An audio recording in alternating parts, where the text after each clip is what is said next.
You're listening to Inspire Change, a broadcast that strives to educate, motivate, and empower men to challenge traditions of masculinity. To guide us through the intricacies and intersections of emotions, relationships, and male identity is renowned psychologist, author, and speaker Gunter. This is Inspire Change. Welcome everybody to another episode of Inspire Change. So I hope all of you who've listened to the last podcast found it useful, helpful, thought-provoking, and I want to continue on a similar theme. So I want to talk about this idea of masculinities. And in today's podcast, I want to particularly focus on the big headline that everyone bandies about, and that is the idea of toxic masculinity. So if you go to YouTube, if you Google toxic masculinity, you will get a whole host of definitions and expositions on what toxic masculinity is about. And one of the things that I want to do in this particular podcast is I want to refine that a little bit, because there's some stuff that I read where I go, oh, yeah, no, that's just not on point. So as I said, what I want to do is I want to clarify this particular topic so all of us can get a bit of a better understanding of what it is that we're talking about. So let's start off with the idea, firstly, that there are different masculinities and that our concept of a particular representation of what it is to be a man in our society is firstly two-dimensional and really not descriptive of who men are in themselves, but also in their relationships and how we function in society. So just a quick refresher, the term toxic masculinity actually emerged from the mythopoetic men's movement during the 80s and early 90s. Now, some of you have heard me being somewhat critical about that because, you know, like all things men, we have great ideas, we launched them, we're passionate about it, but at some point or another, especially if it comes to this issue about relationships, networking and so on, the thing fizzles. And it's sad because, you know, certainly when I was part of that whole movement, admittedly to some degree on the periphery because I didn't agree with some of the propositions that they were making, I still thought it was a great idea. It was, you know, we as men needed to come together, form networks, form relationships. And indeed, in making good men great, it's one of the principles that I promote is that, you know, as men, aside from understanding patriarchy, we need to come together to form supportive networks. And so out of that whole school, there was a lot of stuff that was quite good. There was also some stuff that I'm critical about. Okay, but let's put that aside for the moment. So when this idea about what is it that we're really talking about when we talk about toxic masculinity, and in some podcasts I've actually been critical of the phrase itself, because my view is that if we quarantine masculinity from pejorative judgments, we've got a better chance of, you know, doing something with it. But it's so prevalent that I thought, okay, let's address it. Let's, rather than, you know, ignoring it, avoiding it, let's embrace it. Let's bring it into the fold, more or less. So in some of the literature, it talks about toxic masculinity being cultural pressures for men to behave in a particular way. And fundamentally, it affects all boys in some manner or another. Okay, so some of you heard me talk about what goes on in boys' schools, in colleges, at universities that are, you know, gender-based. So in the United States, we have the fraternities, and there's been massive problems attached to a lot of that. And I think if we go through the exposition of what toxic masculinity is about, then we begin to understand why those problems occur.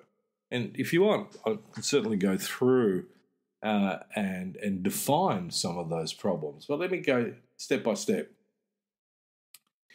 Now, my position has always been that what we describe as toxic masculinity is actually patriarchy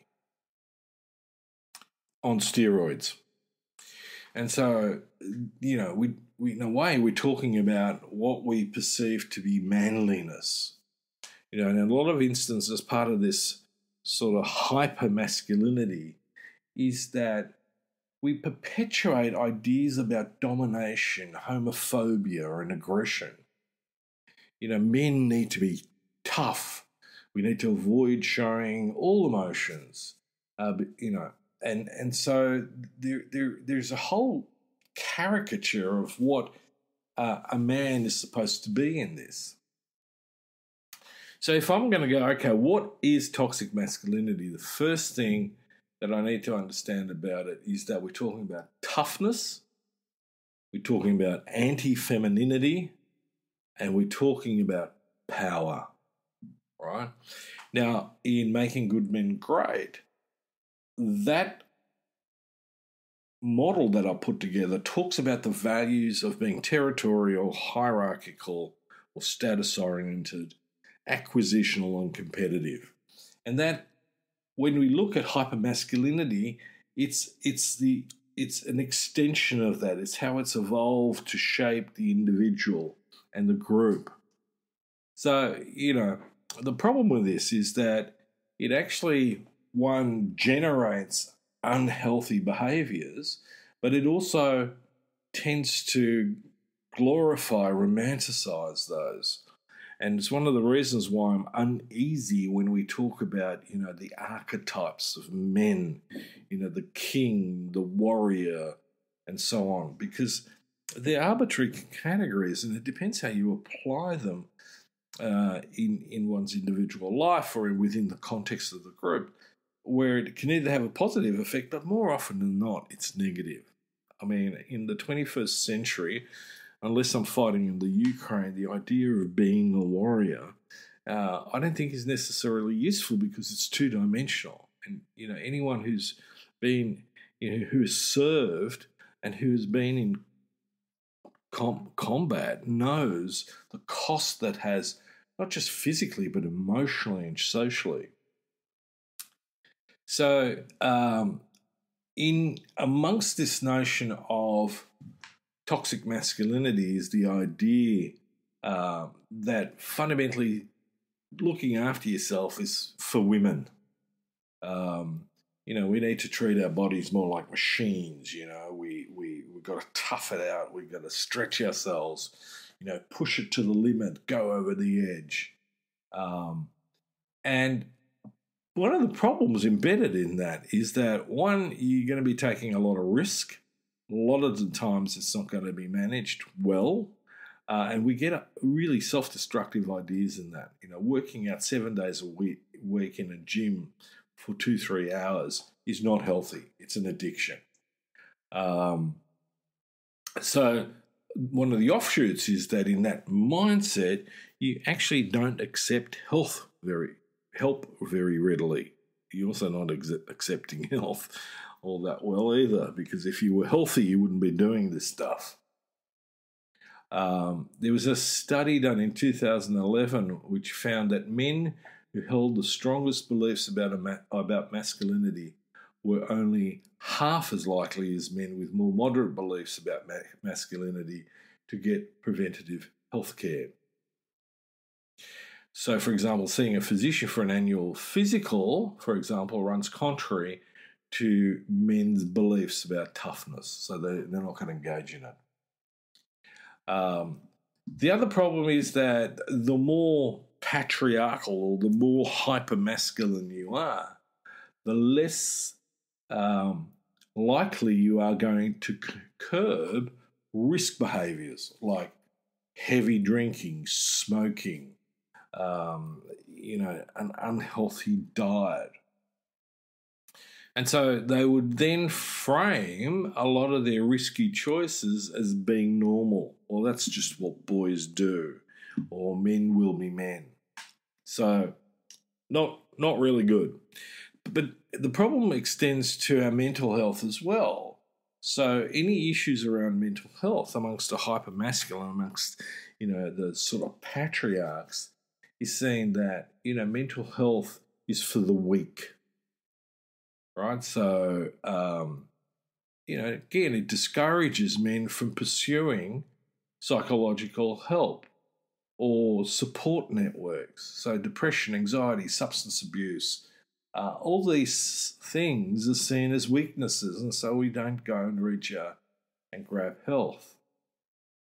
A lot of, the attitudes that we're slowly deconstructing, the negative attitudes, come from this, extraordinary two-dimensional view. So a lot of people see toxic masculinity in terms of how men treat women. But the reality is that toxic masculinity or hypermasculinity makes men victims in themselves because we don't take care of ourselves physically, psychologically, socially in a way that allows us to become flexible and adaptive. And you guys have heard me talk about if we're going to be resilient, one, we need to be self-aware.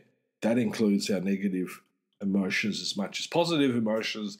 It means being able to examine our thinking, our beliefs, values, attitudes, all that sort of stuff, and make them work for us. They need to, again, be flexible. They need to be a way in which we can adapt to the change in our environment. So this is a stepping stone, okay? So we go from physical to mental health, and we need to really fine-tune that. So again, let me reinforce that this whole attitude comes from our patriarchal ideas, and I've defined patriarchy on 4 values: being territorial, being status conscious or hierarchical, being acquisitional, and being competitive. So what should we be looking at doing ultimately? Well, one of the interesting things is that if we look at less contaminated groups of men with this idea of hypermasculinity or patriarchy, we tend to be more inclusive. So one of the ways that we can teach and raise boys is to allow them to foster values of inclusivity, about respect, about equality, about being able to share, and about being cooperative. This is, it's not really a jungle out there if you're living in a place like, for example, Sydney, Australia. It is in certain areas. And again, when you look at that, for example, where you have a lot of gang activity, they exhibit exactly the sort of stuff that we're talking about when it comes to hypermasculinity, toxic masculinity, the way they treat girls and women in gangs. And when we look at organised crime, it's a boys' club, but it's gone berserk. And so we need to, in a way, find ways to inoculate boys against being radicalised into hypermasculinity or toxic masculinity. The patriarch needs to die, essentially. Figuratively, not in reality, please. So there's lots of influences on this, and cultures have a massive influence on how we express masculinity. So does religion. Okay, let's not kid ourselves. Religion, in many ways, is not necessarily there for the good of all. It is, in some instances, as problematic as a patriarchal ideology in of itself, or the radicalization of people on issues like white supremacy, about fundamentalism. And so we need to consider this right from the time we begin to socialize little boys, and not give them excuses. Oh, boys will be boys, look, he's just kicked a little girl next to him. Oh, well, we just sort of put him aside for a little bit and we'll have a chat to him. there needs to be a much clearer process, and hence education becomes fundamentally important. And a way of helping boys to explore different aspects of themselves, the very things that toxic masculinity shuns, being gentle, being nurturing, being having empathy, being altruistic. These things are not weaknesses, but we need to get many, many men from stop thinking about this stuff, about, oh, we've got to toughen the kid up, it's a bit soft. Again, we come back to that idea that it's anti-feminine, why softness is equated with femininity. They're nonsense, they're mythologies, they're little stories that we tell ourselves in a twisted worldview. So, really, really important. So I just thought I'd map that out a bit so that there's some clarity about when we talk about toxic masculinity. And as I said, men are as much a victim of this process as are women and children and other groups, whether they're race, ethnic groups, or genders, right? The expression of gender. Stories throughout humanity, especially when it comes to the pantheon of gods, have elements of, gender bending in a sense, right? It's not necessarily trans, but it's this non-binary attitude towards gender. And if we can embrace that, we can be so much more caring and loving and inclusive of those who tend to be outside the norm as we perceive it traditionally.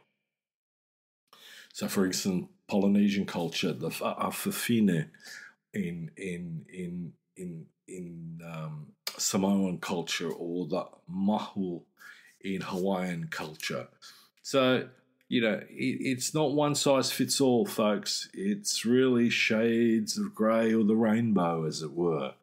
And that doesn't necessarily need to be just the LGBTQ community. It's all of us. I spend a lot of time talking with boys and men about the flexibility of sexuality, the spectrum of sexuality, the spectrum of gender.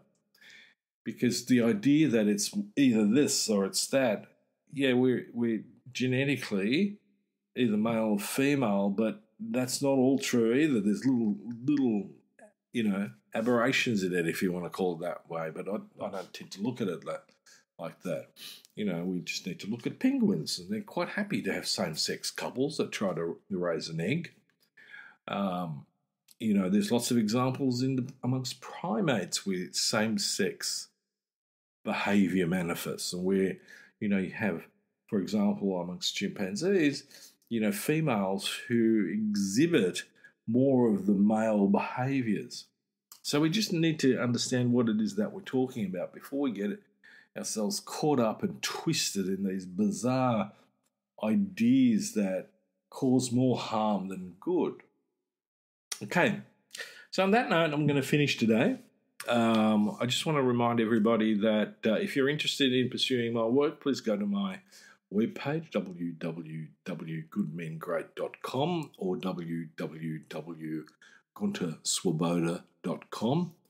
On it, you'll find some of my publications, some of the work that I'm doing.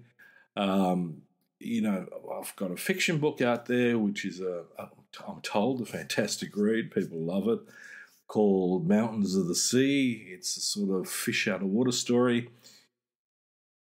English aristocrat gets stuck in Hawaii, and has to find his way in that culture. And then there's my book on the sort of little primer that I put together on making good men great, surfing a new masculinity. So I'd like to encourage you to dip in there, have a look, and until next time, we'll have some more discussion on masculinities, and then looking at some of the issues that we might be facing in the media and so on. Until then, take care, look after each other, look after yourselves, but more importantly, inspire change. Thank you for listening to Inspire Change, a broadcast that strives to educate, motivate, and empower men to challenge traditions of masculinity. For more information on the Making Good Men Great movement, or for individual or group coaching sessions with Gunter, visit makinggoodmengreat.com. For inquiries regarding broadcast topics or appearing on the show, email miranda@noirtainment.com. That's Miranda at NOIRTAINMENT.com.